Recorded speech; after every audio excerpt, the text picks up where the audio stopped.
આગામી કલાકોમાં ગુજરાતની અંદર જળબંબાકાર વરસાદ થવાને લઈને મોટી આગાહી કરવામાં આવી છે।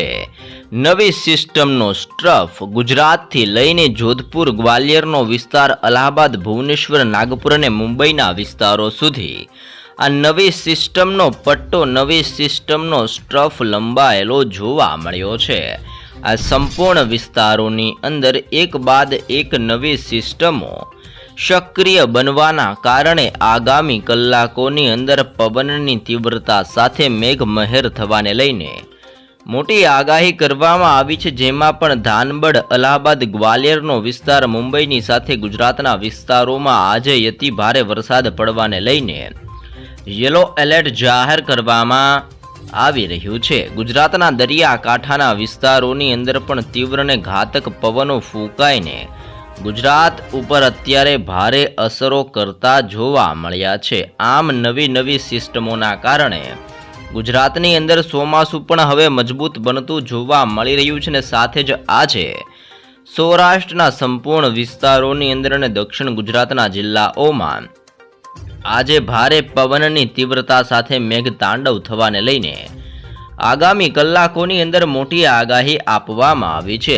નવી સિસ્ટમો સક્રિય બનવાના કારણે ગુજરાત ઉપર સતત વરસાદી સિસ્ટમનું તીવ્ર જોર અને ભારે દબાણ અત્યારે સક્રિય બનતું જોવા મળી રહ્યું છે અને જેના કારણે મેઘતાંડવ થવા અંગે મોટી આગાહી દર્શાવવામાં આવી રહી છે।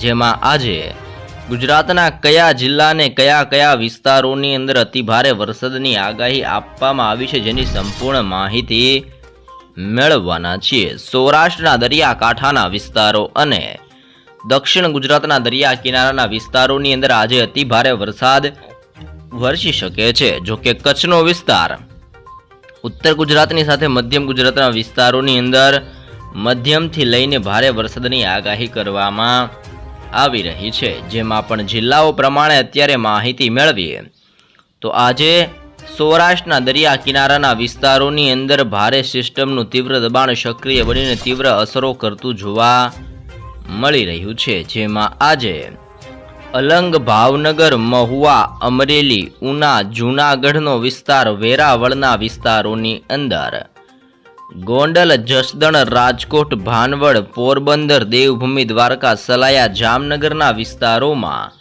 સાથે બોટાદ, ચોટીલા, સુરેન્દ્રનગર અને મોરબીના પંથકોની અંદર પણ આગામી કલાકોમાં વીજળીના ચમકારાની સાથે તીવ્ર ભારે વીજળીના ચમકારા સાથે ભારે ગાજવીજ સાથે મેઘતાંડવ થવાને લઈને આગાહી કરવામાં આવી છે અને આજે બપોર દરમિયાન સૌરાષ્ટ્રના સંપૂર્ણ વિસ્તારોમાં અતિ ભારે જોર સિસ્ટમનું વધતું જોવા મળશે અને જેના કારણે સૌરાષ્ટ્રના વિસ્તારોમાં અતિ ભારે વરસાદ પડવાને લઈને તીવ્ર યલો એલર્ટ પણ અત્યારે જાહેર કરવામાં આવી રહ્યું છે। સૌરાષ્ટ્રના વિસ્તારોની અંદર આજે એલર્ટ દર્શાવવાની સાથે 5 ઇંચ સુધીનો વરસાદ પણ ખાબકી શકે છે, જેવી પણ આગાહી સૌરાષ્ટ્રના જિલ્લાઓને લઈને હાલ અત્યારે દર્શાવવામાં આવી રહી છે।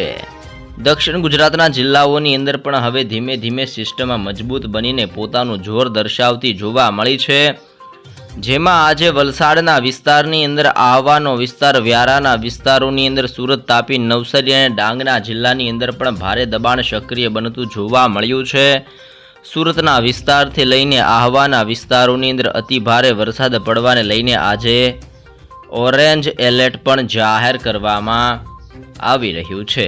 આમ દક્ષિણ ગુજરાતની અંદર આમોદનો વિસ્તાર, રાજપીપળા, ભરૂચ, નર્મદાના વિસ્તારોની અંદર, સુરત, તાપી, નવસારી, ડાંગ, વલસાડની સાથે વ્યારાના વિસ્તાર અને આહવાના વિસ્તારોની અંદર પણ તીવ્ર પવનની ગતિવિધિઓ મજબૂત બનીને ભારે જોર દર્શાવતી જોવા મળી છે અને દક્ષિણ ગુજરાતના વિસ્તારોની અંદર પણ સિસ્ટમ હવે મજબૂત બનવાના કારણે આગામી 3 કલાકની અંદર દક્ષિણ ગુજરાતના જિલ્લાઓની અંદર પણ મુશળધાર વરસાદ વરસવા અંગે મોટી આગાહી દક્ષિણ ગુજરાતના વિસ્તારોને લઈને કરવામાં આવી રહી છે। કચ્છની અંદર અત્યારે પવનનું જોર વધતું જોવા મળ્યું છે અને ભારે દબાણ સક્રિય બનીને નળિયાના વિસ્તારોની અંદર, લખપતનો વિસ્તાર, માંડવી, ગાંધીધામ, બારડોલી, ખાવડની સાથે રાપરના વિસ્તારોની અંદર અત્યારે મોટો પલટો આવતો જોવા મળી રહ્યો છે। આ સંપૂર્ણ વિસ્તારોની અંદર સિસ્ટમનો ઘેરાવો હવે ધીમે ધીમે મજબૂત બનીને પોતાનું તીવ્ર જોર દર્શાવતું જોવા મળ્યું છે ને જેમાં પણ દરિયા કિનારાના વિસ્તારો એટલે કે માંડવી, ગાંધીધામ, નળિયાની સાથે લખપતના વિસ્તારોની અંદર અતિ ભારે જોર વધતું જોવા મળી રહ્યું છે. તમે જોઈ શકો છો કે અરબ સાગરમાંથી આવતા પવનો અત્યારે કચ્છની સાથે ટકરાઈને ભારે જોર દર્શાવતા જોવા મળી રહ્યા છે, જેમાં આગામી કલાકોની અંદર સિસ્ટમનું તીવ્ર દબાણ મજબૂત બનવાના કારણે કચ્છના વિસ્તારોની અંદર મેઘમહેર જોવા મળી શકે છે, જેવી આગાહી કચ્છના વિસ્તારોને લઈને હાલ અત્યારે જાહેર કરવામાં આવી રહી છે. મધ્ય ગુજરાતના જિલ્લાઓ તરફ આગળ વધીએ તો મધ્ય ગુજરાતના જિલ્લાની અંદર પણ વાતાવરણની અંદર અત્યારે પલટો આવી રહ્યો છે. ધીમે ધીમે હવે ગરમીમાંથી લોકોને રાહત મળી રહી છે. અત્યારે અહેમદાબાદના જિલ્લાની અંદર 33 ડિગ્રી સેલ્સિયસ સુધીનું તાપમાન જોવા મળ્યું છે, તો વડોદરાની અંદર 32 ડિગ્રી સેલ્સિયસ સુધીનું તાપમાન અત્યારે નોંધવામાં આવ્યું છે. આમ અત્યારે મધ્ય ગુજરાતના જિલ્લાઓની અંદર ધીમે ધીમે સિસ્ટમનું દબાણ મજબૂત બનીને પોતાનું જોર દર્શાવતું જોવા મળ્યું છે, જેમાં આજે અહેમદાબાદનો જિલ્લો, આણંદ, વડોદરા, દાહોદ, છોટા ઉદેપુર, ખેડા, પંચમહાલ અને મહીસાગરના જિલ્લાની અંદર મધ્ય ગુજરાતના આ સંપૂર્ણ વિસ્તારોની અંદર આગામી કલાકોની અંદર ભારે જોર વધતું જોવા મળી શકે છે. આ સંપૂર્ણ વિસ્તારોની અંદર પવનની ગતિવિધિઓ સાથે મધ્યમ ગુજરાતની અંદર પણ વરસાદ જોવા મળશે, જેમાં ધોળકા, નડિયાદ, ખંભાતના વિસ્તારોની અંદર, લુણાવાડા, ગોધરાનો વિસ્તાર, બોડેલીના વિસ્તારોની અંદર પણ સિસ્ટમનું તીવ્ર દબાણ અત્યારે ભારે જોર કરીને તીવ્ર અસર દર્શાવતું જોવા મળ્યું છે. અને મધ્ય ગુજરાતના વિસ્તારોની અંદર પણ આગામી 3 કલાકની અંદર મધ્યમથી અતિ ભારે વરસાદને લઈને આગાહી દર્શાવવામાં આવી રહી છે.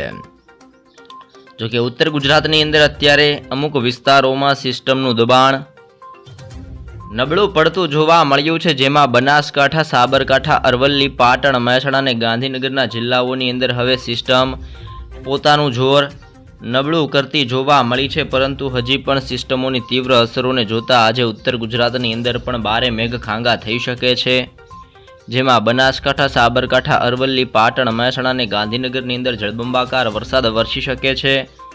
સાથે સાથે વિરમ ગામનો વિસ્તાર, હિંમતનગરના વિસ્તારોની અંદર, મહેસાણાના વિસ્તાર, રાધનપુરના વિસ્તારોની અંદર, ખેડ બ્રહ્માના વિસ્તારોની સાથે પાલનપુરના વિસ્તારોની અંદર પણ અત્યારે મોટો પલટો આવી રહ્યો છે. અને આમ ઉત્તર ગુજરાતના વિસ્તારોની અંદર પણ આજે પવનની ગતિવિધિઓ સાથે વરસાદ જોવા મળશે. આમ ગુજરાતની અંદર આજે સાર્વત્રિક વરસાદ જોવા મળી શકે છે. અપર સર્ક્યુલેશન એરિયા સક્રિય થવાના કારણે વાતાવરણ પલટાતું જોવા મળ્યું છે, અને આગામી કલાકોમાં અતિ ભારે વરસાદને લઈને આગાહી કરવામાં આવી છે. અને આજે સૌથી વધારે વરસાદ સૌરાષ્ટ્રના જિલ્લાઓની અંદર અને દક્ષિણ ગુજરાતના વિસ્તારોમાં અતિ ભારે વરસાદ પડવાને લઈને એલર્ટ જાહેર કરવામાં આવી રહ્યું છે.